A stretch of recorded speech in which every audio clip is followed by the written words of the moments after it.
Hello everyone, you are watching Marios History Talks. I'm Mario Rostovsky and we are live today in beautiful Ohrid, the European Jerusalem. I'm taking a little vacation here. I know it's been a little bit since we've had an episode and I really do apologize about that. A lot of work, a lot of travel, a lot of other projects to take care of, but nonetheless I am in lovely Ohrid here, lovely Lichnida. And as I'm walking along, I was surprised to see the house of Metodi Patchev here. This is the house of Pachev. This is actually an original construction house, very typical of Ohrid style architecture, probably built in the late 1800s.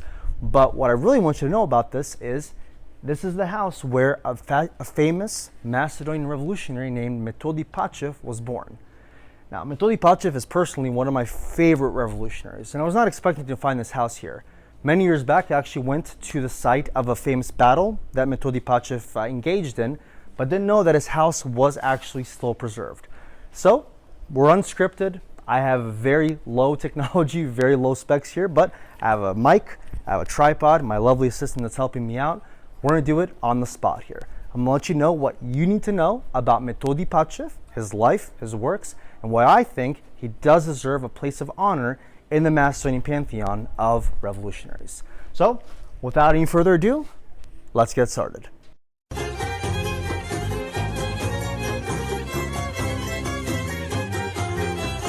So, as I said, I am in front of the house of Metodi Patchev. He's actually one of my favorite Macedonian revolutionaries, but outside of the house of Mario Rostovsky and his immediate family and friends, not a lot of people know about him. So, what I'm going to attempt to do is, I'm going to give you his biography, but I'm also going to tell you why I think he's a special revolutionary that really does deserve our honor and our remembrance. So, Metodi Patchev was born in this household. This is actually preserved from the original. He was born on May the 7th, 1875. Like many people in Ohrid, a lot of Ohigeni, he actually came from a fisherman family. Now his family, they were hardworking, but very poverty-stricken. So unfortunately, did not have the best means or the best resources to support their son. So Metodi actually only finished a 4th grade education. And at that point, he actually had to help out his family in the fisherman business to actually be able to support his wider family, which included 5 brothers and 1 sister. Big families back then. It was this time period, though, that he did try to go to other places to get scholarships to go to high schools. He actually traveled quite a bit throughout Macedonia. Unfortunately, was not able to happen. So he helped out his family in the fisherman business, but it was at this time period, right before the 1900s, the late 1800s, he was actually sent by his father to help out with the tanning business with a local relative that lived in Plovdiv in Bulgaria. Now, this was not a nice job to have. It was very smelly, very dirty, and just overall a miserable life, but he had to do it to support his family. However, while he was there, he was actually tormented not by the general trade that he was in, but by seeing how much Macedonia was stifled, how much it was suffering under the Ottomans. Bulgaria during this time period was already a principality and was able to experience some semblance of freedom over there. It was not the case in Macedonia. Macedonia in many parts was still very poverty-stricken, very illiterate, very much stuck in the Middle Ages in some areas. So while there, he knew he had to return to the homeland eventually to be able to help out. It was eating him inside to not be able to do so, standing outside on the sidelines, essentially. So he returns to Ohrid in 1896. And it was said that his parents actually found a way to get him a job as a local teacher for a primary school here, the Metodi school, through some connections. Not typical for somebody without a diploma to be able to go to school and become a teacher, but nonetheless, that's what happened with Metodi. And as luck would befall him, having been made a teacher, like many other teachers during the time period, he was exposed to this little group that was formed in Solun a couple years back in 1893 that casually called itself the Macedonian Revolutionary Organization. A revolutionary org with a platform and a set of ideals that they said were going to free Macedonia. While he was a teacher, he met the famous Hristo Uzunov, also a local from the area, as well as people like Patchev. He becomes inculcated with the ideals of the revolution and with VMRO, and he becomes an active, integral part of this organization. He's the one giving oaths to the new members. He's recruiting new members. But he's also a stalwart against foreign propaganda apparatuses in Macedonia, namely Serbian, Greek, and in some cases Bulgarian as well. One of the big things that he carried out, one of the major turning points in his life, was the assassination of a Serbian propagandist who was actually Macedonian by origin that happened on 5th of August, 1898. His name was Dimitar Grdanović. So what happened? Before any major assassination attempt, there was always a very real notion that you'd probably sacrifice yourself in this assassination attempt. So they drew lots. And the unlucky person was not actually Metodi, it was somebody else. But he got cold feet and he knew he couldn't do it. So Metodi said, I will do it for you. You have to donate 50 gold coins to the Macedonian Revolutionary Org for me to take your place.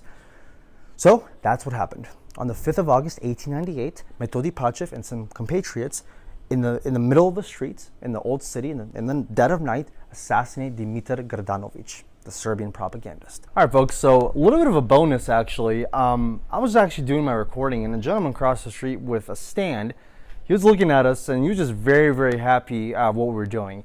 He comes up to me and says, hey, what's your name? Tell me a little bit about yourself. He said you were filming for a YouTube channel. What's your channel name? And I said, it's MariosHistoryTalks.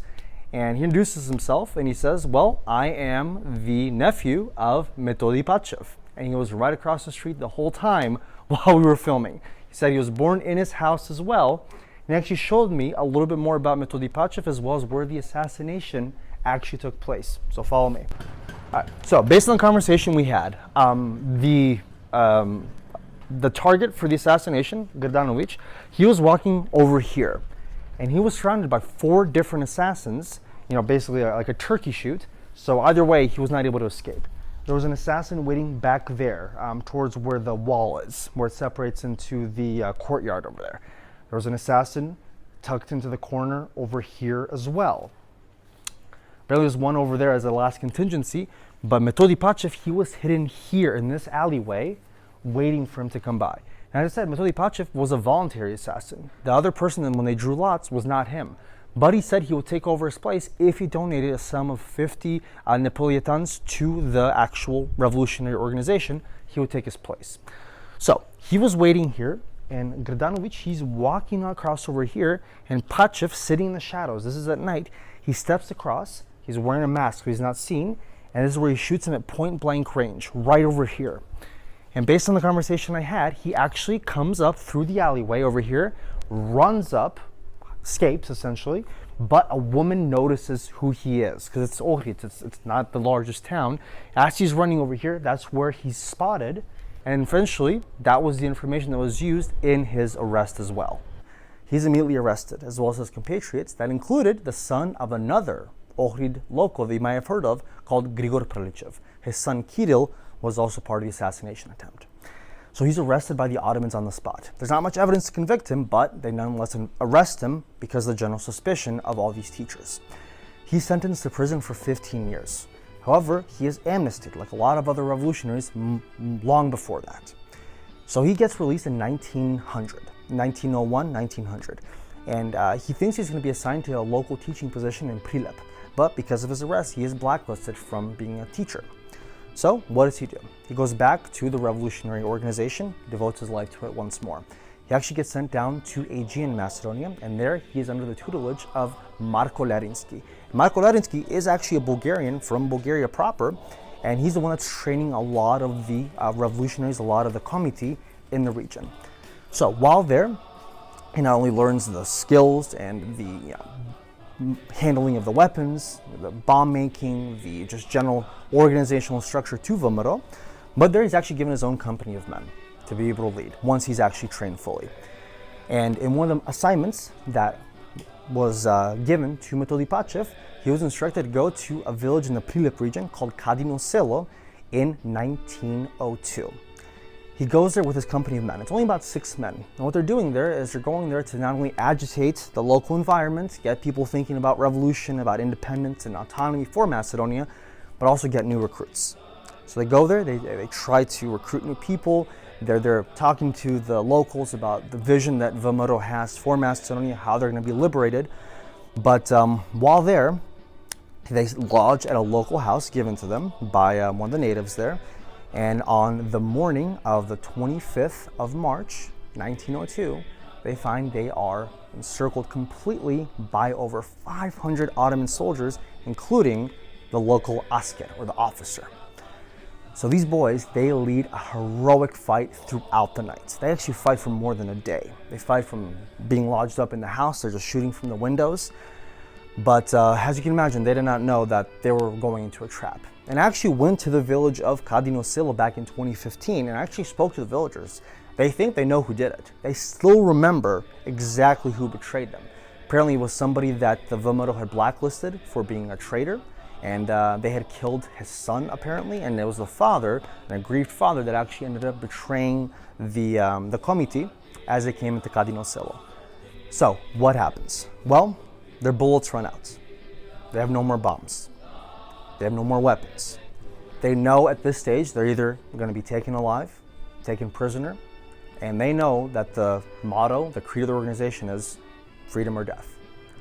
They shout to the Ottoman soldiers from the window, "You will not take us alive." And one of the most heroic acts forever eternalized in the Macedonian pantheon of revolutionaries, he has to kill his friends in a mass suicide attempt.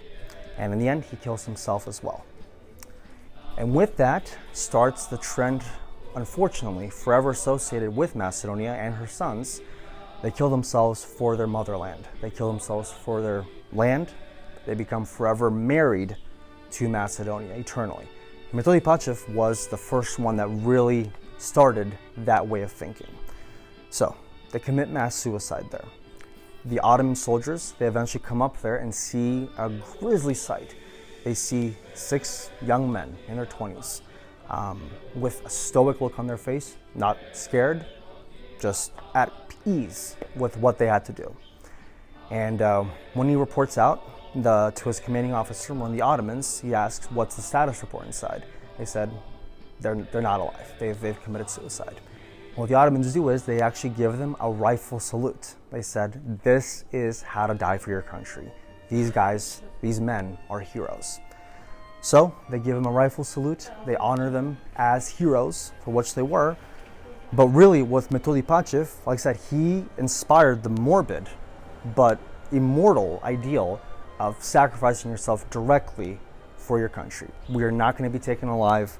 We're not going to fall slaves to the Ottomans who we're trying to rid ourselves of. It is freedom or death, literally. So after his death, many, many songs were penned about Metodi Patchev. The most famous one is called Yas Metodi Patchev, Old Ohrid. I, Metodi Patchev from Ohrid. It's one of the most famous songs sung about him, which is what you're hearing in the background. And it really talks about his whole story, about being raised in Ohrid, being imprisoned, being released, going back to Ohrid, not finding his family or friends. And what does he do? He goes back to the revolution. He goes back to fighting. Really beautiful song. I encourage you to check it out. It's on piston.org. I actually provided an English translation for it. But Metodi Patchev for me is the first son of Macedonia among many sons that truly took those words to heart, to know that there is no escape from our fate. We are tied to the fate of Macedonia. If we're not coming out alive, the fight is over. So with that, folks, I want you to think about Metodi Patchev's actions, his heroism, how he not only sacrificed for his family, but sacrificed for his people at the end of the day. And when he looked death in the face, as well as all his soldiers, they met it head on. They were not afraid. They knew what their purpose in this life was. And to me, that's what we take away from the life of Metodi Patchev. So folks, hopefully you enjoyed this little crash course on the life of Metodi Patchev. Like I said, he's one of my favorite revolutionaries. I'll post some pictures from my trip down to his grave as well. You can check that out. But in the meantime, thank you for watching. I hope you are safe. I promise I will get back to a new episode eventually. Give me some time, a lot of things to organize, but a lot of exciting projects in front of us. And once again, we are on Facebook, we are on Twitter, we are on Discord now, Instagram, you name it, we're there. Definitely check us out. Drop me a line if you have any kind of questions.